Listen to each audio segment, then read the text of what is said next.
My name is Joe Peroni, and this is the Rise Above Project.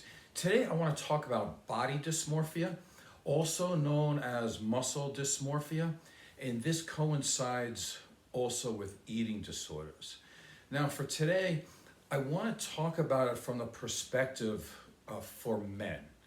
And the reason why I want to do this is because only about, let's say, 10 to 15 years ago, when somebody was diagnosed with body dysmorphia, 95% of the time it was a female. And interestingly, when we're looking at the year 2022, if we diagnose somebody with body dysmorphia or being eating disordered, it's about 50-50 now. So the rise in men having body dysmorphia is just, it's going incredibly high. So I want to take a real good look at that today. But I also want to challenge that because I'm not so sure those numbers are accurate. Now, I want to look at the symptoms, and I also want to look at alternative perspectives. The big reason why I want to look at alternative perspectives is because although I am a marriage and family therapist, I've also been a fitness enthusiast my whole life. I've been working out for my whole life, and I've been a bodybuilder for pretty much my whole life as well. And I've been a personal trainer for over 30 years. So my perspective in this area is going to be massively different than it is for your average therapist who, although they're well-meaning and they're well-educated, they do a lot of reading, but they don't have a lot of practical knowledge. So as I'm going through the information, I'm seeing a lot of things here that I think are, I don't want to say overly, incredibly wrong, but I definitely think that there's more questions here than answers. So let's start to go through the material. So let's look at the symptoms of somebody who has body dysmorphia. Number one, they have obsessive thoughts about physical features. Number two, they have little to no awareness of how they look. They tend to see themselves as being too small. Now, when we see this with men, this is known as bigorexia, as opposed to anorexia, when someone is restricting calories, trying to get smaller. Number three, training excessively. Number four would be dieting. And number five would be the use of ergogenic aids, which an ergogenic aid is something that tries to increase your performance, no matter what it is. It could be just living, it could be in sports, it could be in bed, whatever it is, it's something to increase your performance. And here we're looking at vitamins, minerals, protein, and sometimes steroids, but we're going to talk about that a little bit later. Number six, a person with body dysmorphia, they may miss or alter social engagements to meet their lifestyle. Number seven, their levels of anxiety tend to increase when their physique is exposed. So those are your symptoms, and again, we're going to go back over that in just a little bit. But right now, I want to talk about the reasons why body dysmorphia may be increasing in men. And before we do that, though, we have to look at this really interesting dynamic, because as it appears that body dysmorphia is increasing in men, in other words, they are obsessive about how they look, but we also have other data. And here's the other data. If we compare the year 2020, let's say, compared to through the 1980s, what we will find is that men now are 3 times more overweight than they were in the 1980s. In terms of obesity, again, they're 3 times more obese now, or there's much more obesity now in men than there were in the 1980s. Men are much more likely to lead sedentary lifestyles now, and they're much more likely to eat processed food. So again, we have an interesting dynamic here, because the obesity rates now are about 33%, and overweight men are about 66, somewhere 70%. This was unheard of in the 80s. In the 80s, you're looking at maybe about 15% of men, give or take, were overweight. So these numbers don't match up. So we need to take a little bit of a harsher look here. So let's think of reasons why body dysmorphia is at least being said to be increasing. So let's look at social media. We have to look at that, right? So it's possible that through social media, there's more awareness. And what it does, it highlights parts of our culture. And so it doesn't mean that it's getting more, it just means that it's being highlighted. So be that as it may, there are a lot of young men out there, and they're looking for subscribers, for followers, for attention, and all these things. And yes, they are putting videos and pictures out there that are photoshopped most of the time, by the way. And yeah, you can see them with their abs and their arms and whatever the heck. And yeah, that probably does influence a lot of other young men. That's probably true. I can see that.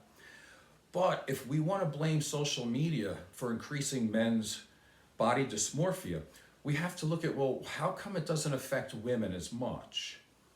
Because although it does, not even close to how much it does men. Maybe it's that women they always had that pressure, and men are only feeling it now. That's a possibility. So as we look into this more, we have to look into the way society is changing. And I'm not saying it's better or worse, I'm just saying it is. There are different expectations of masculinity these days. Now, in the past, men were expected to take action. They were all about doing what you can do with your body. So there were plenty of men out there that looked good. They were lean, as the data shows, and I've told you this already. But what was beneath or behind the way all these men looked was the fact that they wanted to be athletes. So what underpinned their bodies, so to speak, was their boxing, their wrestling, their football. They worked out in the fields. Maybe they were farmers. Maybe they did a lot of construction work. Maybe they were landscapers. I knew a lot of guys that were auto mechanics, so they had these really good forearm muscles, and they were always lean. So they always had an action behind what their body looked like. So what would happen here is that they would develop a level of competence and self-esteem. What I'm seeing now is a lot of these guys, it's different. Their version of masculinity, it's more about more show and less go. So it doesn't matter if their bodies are competent or useful or valuable in other ways. They just want to look a certain way. And so with that comes typically a little bit lower of a self-esteem, which of course then could lead to body dysmorphia. I see a lot more peacocking now and people taking pictures of themselves just the way they look. There's a lot more male modeling going on instead of a guy trying to do something to appear masculine. So I'm starting to see this a lot. So again, I believe, and there's not a lot of evidence to back that up yet, but if you look at the changing culture in terms of masculinity, you can see that a lot of these guys who are trying to look good, they're looking good, but they're looking good superficially. So I believe that that might be a reason for the increase in body dysmorphia. Now, the one that I think is probably driving it the most here is that in this day and age, women are making just as much money as men. They have more opportunities. There are women who make a lot of money. And with that comes the fact that they don't have to have sex with some ugly, bald, fat, out of shape guy that they're not sexually attracted to. You know, in the past, women would give up a little bit in terms of the looks department or the sexually attractive department as long as the guy was a good provider. But nowadays, their criteria is going to move up. Their standards are going to be higher. Why? Because they can take care of themselves. And when women can take care of themselves financially, it means that they don't have to put up with ugly guys who come along with a paycheck and a beer belly. So knowing this, a lot of men on Friday and Saturday nights, they're sitting there by themselves, and they know that women are attracted to good-looking men. which back in the 80s was not as big of a deal as it is now. So that's another reason. So let's look at some alternative perspectives here. Because I want to know where the problem is, and if it's actually a problem, and if it is a problem, what is encouraging this? So when we look at it, I really have to come down to this. This is what encourages body dysmorphia. And what I would say is, it's this thing called reality, right? Reality is what causes it. Why? Because the most successful males in any species are the biggest, the strongest, the brightest, the smartest, the fastest, whatever it might be. And you can name it. If we want to talk about lions, we would talk about the lion with the biggest mane, the darkest mane, the one with the biggest canines. If we're talking about fish, we're talking about the fish with the biggest fins. We're talking about the most color. Again, we're talking about birds. We're talking about the best singers, the ones who can fly the fastest, the one with the brightest color feathers, all this kind of thing. Now, when we're thinking about human beings, we're going to talk about the ones who are the wealthiest, the ones who are the most intelligent, and the ones who look the most sexually attractive. So if that's all true, and it is, then why are we trying to make a pathology out of men who are trying to lead happy, successful lives? I think it's a good question that we need to answer. Now, society pathologizes normal behavior, as far as I'm concerned, in this area. And why is this? Well, I think that there's a little bit more jealousy when it comes towards people's physical attributes. For example, I know there's jealousy when people make a lot of money, but we don't have anything called wealth dysmorphia. And we've all heard the term greed is good.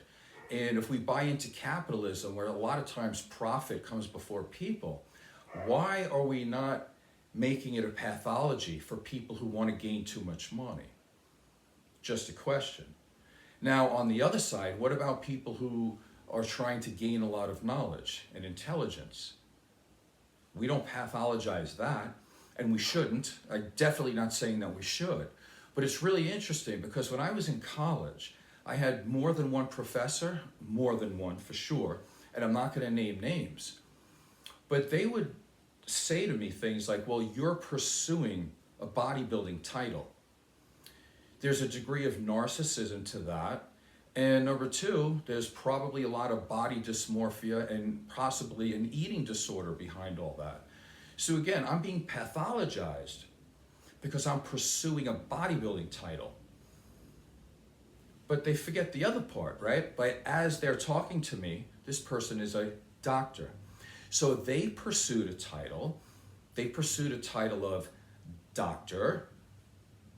And yet nobody is going to say that a doctor or a PhD or somebody trying to be certified, nobody's saying to them that they have brain dysmorphia, because I don't think there's as much jealousy in that. Like, sure, people can be jealous of someone who's smarter and has a better job, but I think it goes to the core of our being. When we're with a person we like or love, and their eyes immediately go towards the person who has a nice V shape and abs. Why? Because they're looking at them in a sexually attracted way. So if we take that thread and move it a little bit, we'll say, yeah, that person would desire sexual relations with that person. Now, whether they act on it or not is a whole nother story. But I think that's what gets to the crux of the problem, is that when we look at pathologizing a person who is pursuing a body, but we don't pathologize someone who's pursuing knowledge or pursuing money, I think we have to say something. Where's the pathology? It's in society, not in the individual who's pursuing excellence. Let's move on. Let's talk about something called egocentric. Egocentric means that the behaviors, values, feelings are acceptable to the person because it is in line with the goals of where they're trying to go. So in other words, these symptoms that I read to you before that were supposedly symptoms of having a pathology of body dysmorphia, if you're in the pursuit of being healthy, and in the pursuit of having a better body, you're egocentric. The only person who's going to tell you that you're sick is the therapist or the jealous people around you. Now, I'm not denying that there are some people who take it to a certain level, and they might even say that it's ruining my life in some ways, or that they're a little bit unbalanced. You know, they may put their training ahead of, say, education, their training ahead of family. I get that. But that is relatively rare. So let's go back and really look at this. If somebody is doing all these things in order to increase their body, to increase their value as a human being, increase their value as being a boyfriend, a husband, a father, and you can do that through your physicality and showing dedication and commitment, I wouldn't call it body dysmorphia. It might be more termed, and I'm going to use this word because I made it up and I like it. And so I would say it's body euphoria. I think it's, and me and everybody else who's involved in this type of thing that has been working out their whole life would say it's an absolute euphoric experience and they wouldn't have it any other way. So why would somebody pathologize it unless they were really jealous and they didn't know what they were talking about? So let's take body euphoria and move it towards the symptoms of dysmorphia, and then we can see what we have. So again, let's take a look at this from a different perspective. Number one symptom, obsessive thoughts about their physical features. I don't call it obsessive. I would say you're dedicated and you're committed to being a better you. And if we're being totally honest about this, and as an existentialist therapist that I am, I know that every day you're getting one day closer to death. And you're getting older by the day. Even if you feel like you're getting in better and better shape by the day, truth is you're one day closer to dying. So the term obsessive, I don't think applies. I think being dedicated and committed to your health, because it's the only thing that you really have in this world, I don't think it's a bad thing. That's not the pathology. I think you should be dedicated and committed to your health every day. Number two, little to no awareness of how they look. They see themselves as being too small. Again, only a person who's not in this population would say such a thing. I've been in bodybuilding all my life, and I don't really know anybody like that. I've never seen it before. I'm not saying it doesn't exist, but they're misunderstanding the words. Most men that I know that have a ton of muscle, that have won a lot of bodybuilding shows, if you ask them if they're big enough or good enough, they'll say no. I have about 75 trophies from bodybuilding shows, give or take, probably more. Ask me if I think I'm good enough, I'll always say no, because I always want to be better. It's the journey to trying to get from where you are to where you want to be. And it's always the push to get better. You know, only a loser would say that they're good enough and they rest on their laurels. But that's not the real question, right? Like, that doesn't mean that bodybuilders don't have an awareness of how they look. Because if you go to Walmart and you see what the average person looks like, they know that they're better and bigger and badder and faster, and they can outperform 99.999% of people. They know this. But if you ask it about them, they'll say they want more. So it's not the same thing to say they have little or no awareness of how they look. They know very much of how they look. Actually, bodybuilders know how they look better than anybody because they're always looking for their flaws. So they have a lot of awareness. So again, that doesn't make sense. Let's move on to number three. They train excessively. What is your definition of excessively? And how could we put this in a diagnosis and we can do this medically? Because the human body was meant to be moved. It's meant for action. 7 days a week. So if somebody trains 4, 5, 6 days a week, somebody can say that that's training excessively. Listen, the human body was meant to be moved all the time. Technically, you should be doing something, anything. I don't care what it is, but something physical that you break a sweat at least once every single day. The thought that you're training excessively when you do that is only the thoughts of a sick, sedentary culture. It's not a pathology to work out a lot. Number 4, dieting. Again, the human body was meant to eat real foods. Fruits, vegetables, lean meats. What we're saying here is that if you don't have a daily dose of processed garbage, of basically poisons, then you're not healthy. Who would ever say that? Like, are you kidding me? Like, this is part of the medical field, psychology, and they say something like that. Who in the world would say that it's necessary to show that you're a healthy human being mentally and physically by going out of your way to eat foods that are not foods? I would say it like this. Human beings are meant to eat real foods like fruits and vegetables. If you're telling me that I need to eat a degree of poison every day to satisfy you, to say that I don't have dysmorphia, I would say, well, what is the correct amount of arsenic should a person eat in order to make you feel healthy with your diagnosis? Because it doesn't make sense. If a person eats good foods from now until the end of their life, that doesn't make them unhealthy mentally. That is so incredibly naive. Let's move on. Ergogenic aids, things that increase your performance. So vitamins and minerals. Come on, we're gonna argue about this? If you have vitamins and minerals, you're trying to like improve yourself, and you should.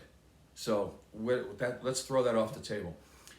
Protein supports the growth and repair of tissues. You need that? Yes, you do. Okay, so we're not gonna discuss that either. That's ridiculous to think that somebody has body dysmorphia because they go and spend extra money on protein powder. That's insane to me. Let's talk about steroids. Here's a good subject because people don't know a thing in the world about it. What is a steroid? It's a sex hormone. So let's talk about testosterone. That's a male hormone.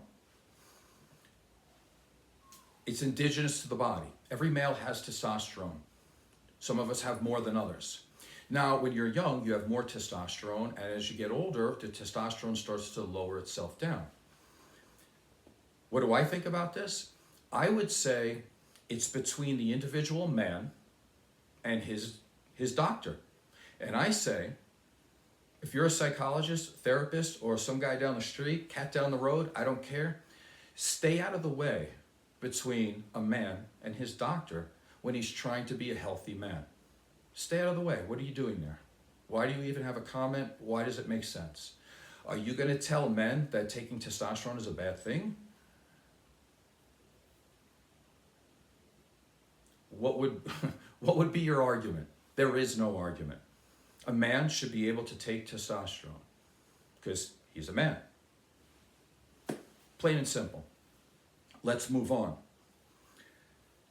You can miss or alter your social engagements to match your lifestyle.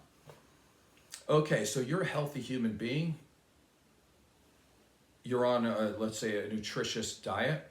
You get invited to a party, and all they're going to do is drink alcohol, do drugs, and maybe eat a bunch of desserts and candy. But you still like to be social. Should you partake of drugs, alcohol, and garbage food to be a healthy person? It even sounds stupid to say, doesn't it? Like, that's insane. So what you can do, what many people would consider doing, have an excellent nutritious meal to support the human body. So again, we're talking mainly to men now. So you can perform well at your job. You can perform well in bed. You can perform well throughout your life. You can look good. You can feel good. Eat the food that supports that. And if you have a bunch of lushes as friends here and there that just do that, you can do that. And some people drink sometimes and they're still relatively healthy. I get that. You don't have to partake in that to prove that you're somehow don't have dysmorphia. That doesn't make sense. Again, show me the right amount of negativity that needs to be done by a person to be considered positive. Again, that makes no sense. Let's move on. the levels of anxiety increase when their physique is exposed. And this makes sense too. I mean, it would be better if it didn't, but there's this thing, and it's called pride. So if you have a lot of pride in who you are and what you stand for and how you look, you're going to maybe have a little bit of anxiety when it comes to, okay, now I have to go to a beach party and I just want to look my best. Again, we're pathologizing a person caring about their body. But you don't think when somebody goes out somewhere and they care a lot about their hair, we don't call that hair dysmorphia, right? Or somebody cares about their clothing, we don't call that fashion dysmorphia. Again, we're picking on people who are trying to look good physically. So again, I don't think that makes sense to call it a pathology. If you were chosen in some way to stand up and do some type of speech, right, any type of public speaking, most people get anxious. And they get anxious because they don't want to be judged. And they don't want to be judged in a negative way. In other words, wow, that person can't speak very well. They're not very intelligent. So again, do we call that person of having a brain dysmorphia because they're worried about if people think they're intelligent or not? No, we don't talk like that. We only start pathologizing people who want to increase and improve their physiques and bodies. I don't really understand it. I'll give you another one here of how people, when they see a person who's trying to improve their body, they kind of judge them. And I see this a lot. Like if you have a man who has a good body, people immediately assume that you have to be unintelligent. Again, that does not make sense. And women out there who are listening to this, hopefully you are, I know this as a personal trainer. I've seen this a lot with women. You'll see a woman who looks amazing and she does a lot of work to stay in shape. You know, she diets well, she trains well, she does all that. And immediately you can almost hear all the whispers of all the other women going, she can't be a good mother. She spends too much time on the treadmill. There's no way she could be a good mother. But really what they're saying is, I hope she's not a good mother because she's making me look bad. I feel bad about myself, so now I have to throw some negativity on this other person to try to eke out a little bit of happiness in my heart because it's too hard to actually do the work. So that's what I see. Anyway, I think what I'm going to do, because the show's already long, I want to maybe take an article or two and read through them. And I want to give my perspective on these articles because these articles are so flimsy and people read them and they see them as truth. And there's so many lies and misinformation there. So I think I want to do that next time. But for today, I hope you found some of this information useful to you and hopefully a little bit entertaining. My name is Joe Peroni. Please subscribe and tell a friend. Thank you.